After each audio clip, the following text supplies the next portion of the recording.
So you're in business, and you want to improve your bottom line. You want to improve your skills. Who do you go to? Well, if you're in sports, you go to a coach. And if you're in business, you go to a coach too, like Jerry Ervin, Paragon Strategies. Welcome. Thanks, David. We were just talking about your history here. You've been in the Bay Area for 20 years now. And I had met you, I guess, 15 so years ago. And I heard you were in advertising, and then I heard Jerry's going to become a coach. And I said, I didn't know you played baseball. I mean, what was coaching? Well, coaching started off as this idea that how do I help people grow? But people don't like the idea of helping someone grow. They think they're being sent to therapy, and don't send me to therapy. Even today, when clients call me up and they're like, well, we have somebody who needs some work. Will you coach them? I'm like, yeah. So we do a little assignment, and we go in and figure out what their problems are, and then we coach them through and guide them through to help them grow. So it's coaching in the same sense that a sports coach is. You see someone who is clearly a trained professional, but do most of the people who come to you, do they know they have a problem or an issue? Have they come to you because they said, hi, I know I need help, or because their boss or supervisor said, you need help? Yes, I have both. So I have the really like self-intuitive people, CEOs. I like working with CEOs because they get stuck with the yes people. So they never know if they're doing anything right or wrong, because everybody's going, you're right, David, you're right. And I sit back and go, hold on, David, let's think about that. Is this the right way to go with your company? Recently I had somebody who was interested in thinking about selling his company. So I coached him down the path of looking at these different areas before he made his decision. Now, who coached you? Who said to you, Jerry, you'd be a great executive coach? I mean, you weren't the first executive coach, but you're one of the first I ever heard of. I mean, back in the late 1990s, 2000s, it was something you didn't hear a lot of people doing. Like I said, I think School of Hard Knocks, my mother beating me upside the head, good Italian mom. I think I learned the good lessons there. And I think it's understanding personal values. And I think, and watching people and just talking with people and understanding what they're going through. I don't have to go through it, but I can guide them. And we were talking for a moment, as we help managers, sometimes we forget that we need to give them a toolbox. Some people think, well, here's your hammer, and here's your nail, and there's your round thing. Now hit it in. Well, that's not going to work. But you can use supervisory skills or managerial skills or coaching skills. But you're not going to be using them all at the same time. But a lot of people need to learn how to coach people. All right. Now, how do you get your clients? Does someone, you know, I guess what I'm saying is, you know, let's say, to use a sports analogy again, you have a team and they're not winning. So someone says, boy, they need coaching. Do you necessarily only take on companies that aren't winning? Do companies realize they need coaching? Yeah, and it's become a big part of the human resources department is bringing in coaches at the many different levels. So I do a lot of networking. I'm sending out emails. I'm in front of people. I'm the penultimate salesperson living up to what I need to be as a small business owner. And a lot of small business owners are afraid of the selling aspect of it, being in front of people. And I tell people, if you don't sell your business, meaning if you don't go out and sell or hire someone to sell for you, you're going out of business. The phone isn't just going to ring. This isn't 2000 where the phone was just ringing off the hook. But I would be out there chatting with people, having great conversations. And like Leslie, who I met moments ago, she was great. And she was saying, oh, as I move on to this next level, I'm going to need help. And how do I get that help?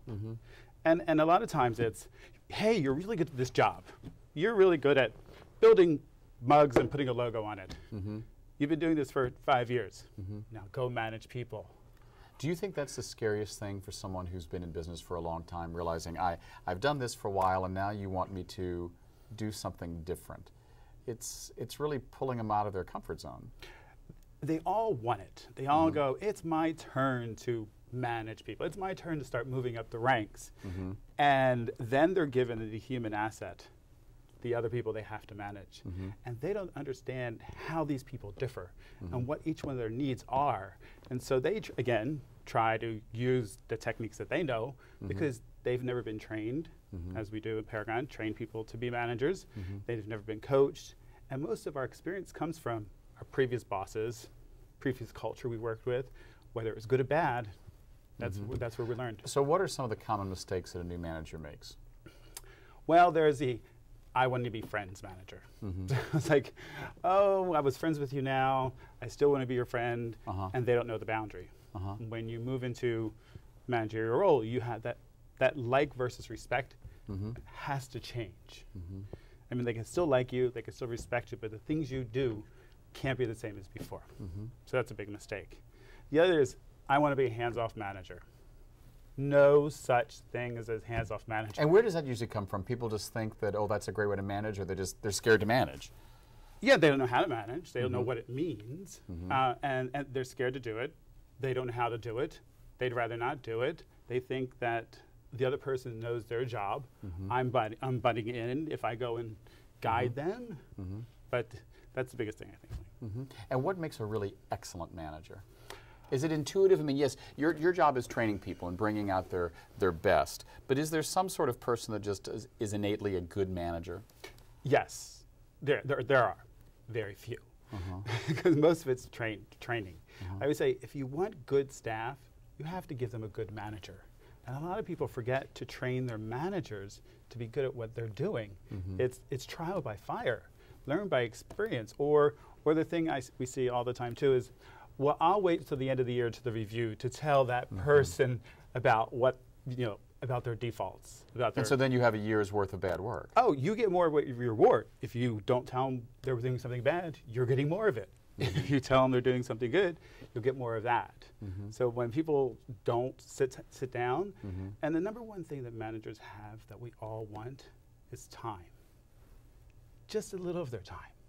One-on-one. So do you think that there is as much respect coming the other way, meaning from staff to managers, as vice versa? Because I know every executive I've ever met has a great deal, maybe I've been lucky, has a great deal of respect for their staff because they know that that's what makes them work. Do you find also that staff is as hungry for their manager as well? They are, but yet there's this block that they have. There's a class that we teach, it's called Managing Up. And I try to explain to people, junior level people, that your boss wants to be managed. Meaning manage your manager. Manage I remember management training 20 years ago. Yes, manage up. Meaning, if you bring me a dead cat, you better bring me a shovel.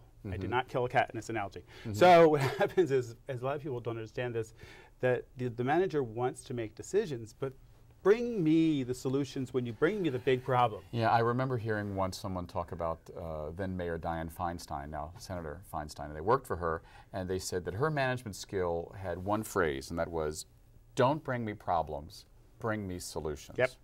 It sounds kind of harsh, but you're saying that that's a good management skill. That is a good management skill.